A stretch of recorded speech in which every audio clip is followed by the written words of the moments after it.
ಇಂಚಲ್ಲರ್ ಪೂರ ಎಲ್ಲ. ಇವತ್ತೆಂತಂದರೆ ಫ್ರೆಂಡ್ಸ್, ನಾನು ಬಾಳೆಹಣ್ಣಿನಿಂದ ಪುಡಿಯನ್ನು ಮಾಡಿದೆ. ಬಾಳೆಹಣ್ಣಿನ ಪುಡಿ, ಪಾಯಂಪುರಿ ಅಂತ ಹೇಳೋದು ನಾವು. ಅದನ್ನು ಮಾಡಿದೆ. ಅದನ್ನು ಯಾವ ರೀತಿಯಾಗಿ ಮಾಡಿದೆ ಅಂತ ನಿಮ್ಮ ಜೊತೆ ಶೇರ್ ಮಾಡ್ತೇನೆ ಫ್ರೆಂಡ್ಸ್. ಹಾಗೆ ವಿಡಿಯೋ ಇಷ್ಟ ಆದರೆ ಪ್ಲೀಸ್ ಲೈಕ್ ಮಾಡಿ. ಹಾಗೆ ಮೊದಲಿನ ಬಾರಿ ನನ್ನ ವಿಡಿಯೋ ನೋಡಿದರೆ ಪ್ಲೀಸ್ ಸಬ್ಸ್ಕ್ರೈಬ್ ಮಾಡಿ ಫ್ರೆಂಡ್ಸ್. ನಿಮ್ಮ ಫ್ರೆಂಡ್ಸ್, ಫ್ಯಾಮಿಲಿ ಎಲ್ಲರ ಜೊತೆ ಶೇರ್ ಮಾಡಿ. ಮೊದಲಿಗೆ ನಾನು ಬಾಳೆಹಣ್ಣನ್ನು ಈ ರೀತಿಯಾಗಿ ಕಟ್ ಮಾಡಿಕೊಳ್ತಾ ಇದ್ದೇನೆ. ನಾನಿಲ್ಲಿ ನೇಂದ್ರ ಬಾಳೆಹಣ್ಣನ್ನು ತಗೊಂಡದ್ದು. ಅಂದರೆ ಅದು ಸ್ವಲ್ಪ ಎಷ್ಟು ಹಣ್ಣಾದರೂ ಅದು ಗಟ್ಟಿ ಇರ್ತವಲ್ವ, ಅದಕ್ಕೋಸ್ಕರ ನಾನು ಇದನ್ನು ತಗೊಂಡದ್ದು. ಇದು ಸಣ್ಣ ಸಣ್ಣ ತುಂಡುಗಳಾಗಿ ಮೊದಲು ನಾನು ಕಟ್ ಮಾಡಿದ್ದು. ನೋಡಿ, ಈ ರೀತಿಯಾಗಿ ಕಟ್ ಮಾಡೋದು. ಒಂದು ಬಾಳೆಹಣ್ಣು ಆಯಿತು. ಈಗ ಮತ್ತೊಂದು ಬಾಳೆಹಣ್ಣದು ಸಿಪ್ಪೆ ತೆಗೆದು ಉದ್ದದಾಗಿ ಕಟ್ ಮಾಡಿಕೊಳ್ಬೇಕು. ನೋಡಿ, ಈ ರೀತಿಯಾಗಿ ಉದ್ದನಾಗಿ ಕಟ್ ಮಾಡಿಕೊಳ್ತಾ ಇದ್ದಾರೆ. ನನ್ನ ಹಸ್ಬೆಂಡ್ ಕಟ್ ಮಾಡಿ ಕೊಟ್ಟದ್ದು ನನಗೆ. ಈ ರೀತಿಯಾಗಿ ಈಗೆಲ್ಲ ಕಟ್ ಮಾಡಿಕೊಂಡೆಲ್ಲ ಆಯಿತು. ನೋಡಿ, ಈ ರೀತಿಯಾಗಿ ಸ್ವಲ್ಪ ಈ ರೀತಿ ಸಹ ಮಾಡ್ಬೋದು. ಎರಡು ರೀತಿಯಲ್ಲಿ ಕಟ್ ಮಾಡಿಕೊಂಡಿದ್ದೇನೆ ನಾನು. ಉದ್ದದ್ದು ಇಷ್ಟಪಡೋರು ಉದ್ದದ ರೀತಿಯಲ್ಲಿ ಕಟ್ ಮಾಡಿಕೊಂಡು ಮಾಡ್ಬೋದು. ಈಗ ನಮ್ಮದು ಬಾಳೆಹಣ್ಣೆಲ್ಲ ಕಟ್ ಮಾಡಿಕೊಂಡಾಯ್ತಲ್ವ. ಈಗ ನಾವು ಹಿಟ್ಟು ರೆಡಿ ಮಾಡುವ. ಹಿಟ್ಟು ರೆಡಿ ಮಾಡಲಿಕ್ಕೆ ನಾನಿಲ್ಲಿ ಒಂದು ಪಾತ್ರೆಯನ್ನಿಟ್ಟು ಅದಕ್ಕೆ ಮೊದಲು ಕಡಲೆ ಹುಡಿಯನ್ನು ನಾವು ತಗೊಳ್ಬೇಕು. ನಾನಿಲ್ಲಿ 5 ಚಮಚದಷ್ಟು ಕಡಲೆ ಹುಡಿಯನ್ನು ಹಾಕ್ಕೊಳ್ತಾ ಇದ್ದೇನೆ. ಮೊದಲು ಒಂದು ದೊಡ್ಡ ಚಮಚದಲ್ಲಿ 5 ಚಮಚದಷ್ಟು ಕಡಲೆ ಹುಡಿ ತಗೊಂಡದ್ದು. ಅಷ್ಟು ಬಾಳೆಹಣ್ಣಿಗೆ ಅಷ್ಟು ಸಾಕಾಗ್ತದೆ ಅಂತ. ನೋಡಿ, ಈ ಚಮಚದಲ್ಲಿ ನಾನು ತಗೊಂಡದ್ದು. ಈಗ ನಾವು ಅದಕ್ಕೆ ರುಚಿಗೆ ತಕ್ಕಷ್ಟು ಉಪ್ಪನ್ನು ಹಾಕ್ಕೊಳ್ಬೇಕು. ನೋಡಿ, ನಾನೀಗ ಉಪ್ಪನ್ನು ಹಾಕ್ಕೊಳ್ತಾ ಇದ್ದೇನೆ.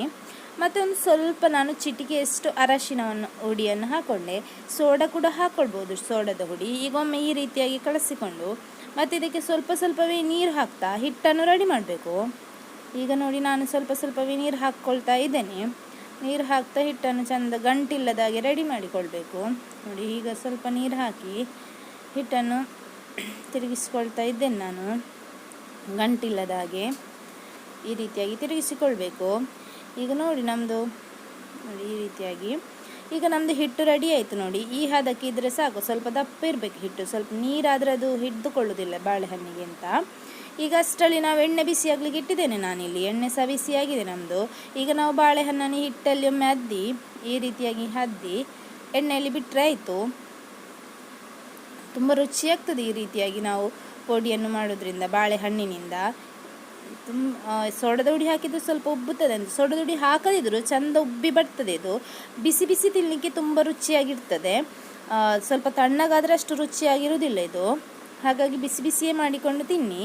ನೋಡಿ, ಈಗ ಇದು ಬೇಗ ಆಗ್ತದೆ, ತುಂಬ ಬೇಗ ಆಗ್ತದೆ, ಕೆಲಸ ಹಿಡಿಯುವುದಿಲ್ಲ. ಈಗ ಒಂದು ಸೈಡೆಲ್ಲ ಇದು ಚೆಂದ ಫ್ರೈ ಆಯಿತು. ಈಗ ಮತ್ತೊಂದು ಸೈಡಿಗೆ ನಾನು ಮಗುಚಿ ಹಾಕಿಕೊಳ್ತಾ ಇದ್ದೇನೆ. ನೋಡಿ, ಈ ರೀತಿಯಾಗಿ ಆಯಿತು. ಈಗ ಇದಾಯಿತು, ರೆಡಿ ಆಯಿತು. ಇನ್ನು ನಾವು ತೆಗೆದುಕೊಳ್ಳುವ ಅದನ್ನು. ನೋಡಿ, ಈಗ ನಾನು ತೆಗಿತಾ ಇದ್ದೇನೆ. ಚಂದ ಕಾದಿದೆ ಇದು. ಈಗ ಒಂದು ಸಲದೆಲ್ಲ ಮಾಡಿಕೊಂಡಾಯಿತು. ನಾನು ಮತ್ತೊಂದು ಸಲ ಹಾಕಿಕೊಂಡೆ. ಈಗ ಅದು ಸಹ ಚಂದ ಕಾದಿದೆ. ನೋಡಿ, ಚಂದ ಕಾದಿದೆ. ಈಗ ಎಲ್ಲವನ್ನು ನಾನು ತೆಗೆದುಕೊಂಡೆ. ಈ ರೀತಿಯಾಗಿ ಸುಲಭದಲ್ಲಿ ಬಾಳೆಹಣ್ಣಿನಿಂದ ಪುಡಿಯನ್ನು ನೀವು ಒಮ್ಮೆ ಟ್ರೈ ಮಾಡಿ ಫ್ರೆಂಡ್ಸ್. ಹಾಗೂ ಇವತ್ತಿನ ನನ್ನ ವಿಡಿಯೋ ಇಷ್ಟ ಆದರೆ ಪ್ಲೀಸ್ ಲೈಕ್ ಮಾಡಿ. ಹಾಗೂ ನಿಮ್ಮ ಫ್ರೆಂಡ್ಸ್, ಫ್ಯಾಮಿಲಿ ಎಲ್ಲರ ಜೊತೆನೂ ಶೇರ್ ಮಾಡಿ. ಹಾಗೂ ಇದೇ ಮೊದಲಿನ ಬಾರಿ ನನ್ನ ವಿಡಿಯೋ ನೋಡ್ತಿದ್ರೆ ಪ್ಲೀಸ್ ಸಬ್ಸ್ಕ್ರೈಬ್ ಮಾಡಿ ಫ್ರೆಂಡ್ಸ್. ಹಾಗೂ ಪಕ್ಕದಲ್ಲಿರುವ ಬೆಲ್ ಬಟನನ್ನು ಕ್ಲಿಕ್ ಮಾಡಿ. Bye bye. Thank you for watching.